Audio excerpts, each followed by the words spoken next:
It's a beautiful day sa iyo at welcome back to my channel. For today's video, tuturuan ko kayo kung paano gumawa ng simpleng learning activity sheets and modules based on Most Essential Learning Competencies. Pero bago muna yan, sa mga first timers sa ating YouTube channel, huwag niyo pong kalimutang mag-subscribe at i-hit ang notification bell para lagi kayong updated sa ating mga tutorial videos. Ito yung mga modules na ito ang kinakailangan natin na ma-print and to provide sa ating mga estudyante for blended learning. So, ang modules na gagawin natin must be based and sa Most Essential Learning Competencies or sa MELCs na this was provided by the Department of Education. Okay? Simulan natin. So, we are using this format. So, i-zoom lang natin siya. Okay. Yan. So, ganito lang yung simpleng format na gagawin natin for this is a learning activity sheet. Okay. So, Republic of the Philippines, Department of Education, Region, City, at yung name ng school natin. Okay, name of the learning, grade level, section, at date. Okay, halimbawa ng topic na gagawin natin is ito, ang Newton's 3 laws of motion.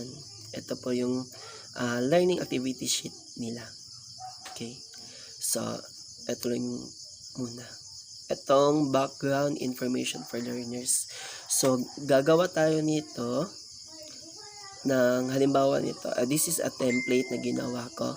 At kung mapapansin nyo sa banda dito, naka-indicate dito yung curriculum guide code. Okay.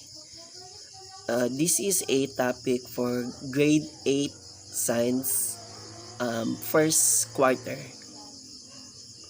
Ito siya. So, ating topic. Tapos, naka-indicate po dito yung MELCs. Okay, investigate the relationship between the amount of force applied and the mass of the object to the amount of change in the object's motion.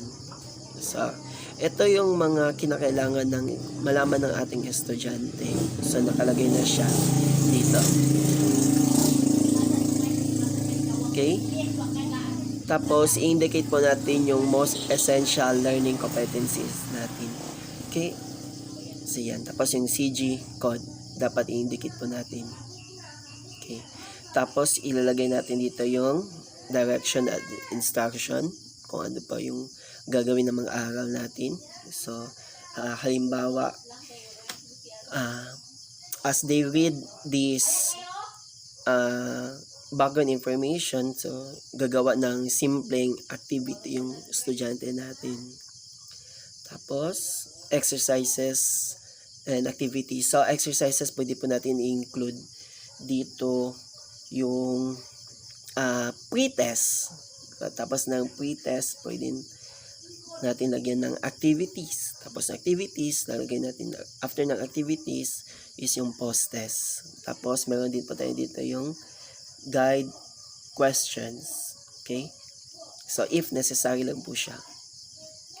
So, yung guide question, mahalaga din po ito para alam ng estudyante natin kung ano yung dapat nilang gawin. Okay? Mahalaga din na meron tayong rubric for scoring. Okay? So, dito pwede din gawin natin siyang self-directed. Okay? Ipa-follow lang ng student yung instructions na ilalagay natin. Okay?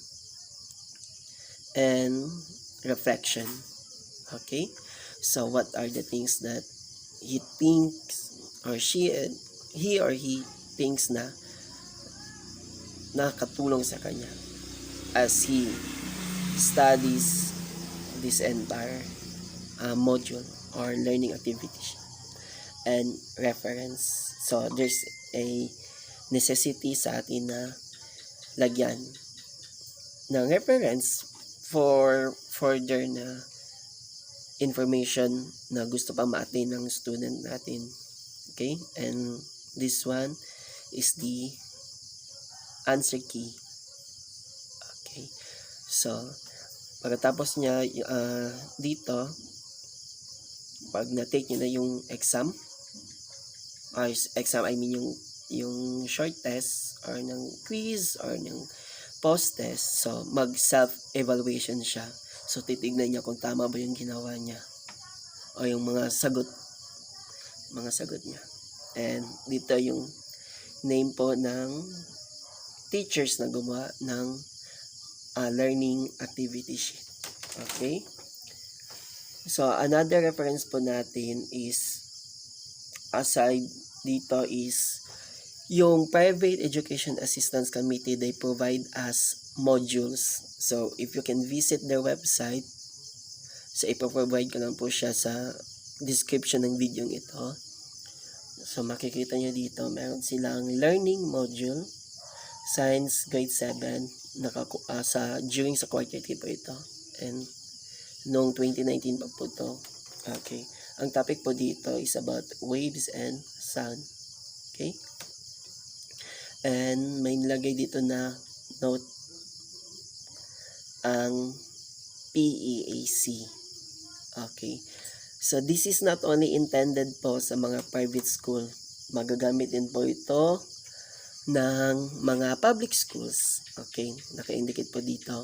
So, the learning modules developed by PEAC are aligned with the K-12 Basic Education Curriculum of the Department of Education. Public school teachers may also download and use the learning modules. So, you are welcome to download this one. Okay. Pero, kailangan nyo, pag na-download nyo na po itong learning module na to, i-base nyo po siya. Kukunin nyo na po yung mahalaga na part, yung essential part niya po. At i-base nyo lang po siya sa Most Essential Learning Competencies. Kasi itong modules po na provided, o meron po sa website ng PEAC, is kompleto po siya sa buong learning competencies po siya. So, i-change lang po natin siya. Kukunin na po natin yung mga mahalagang part. Tapos, i-align po natin siya sa Most Essential Learning Competencies natin. Okay?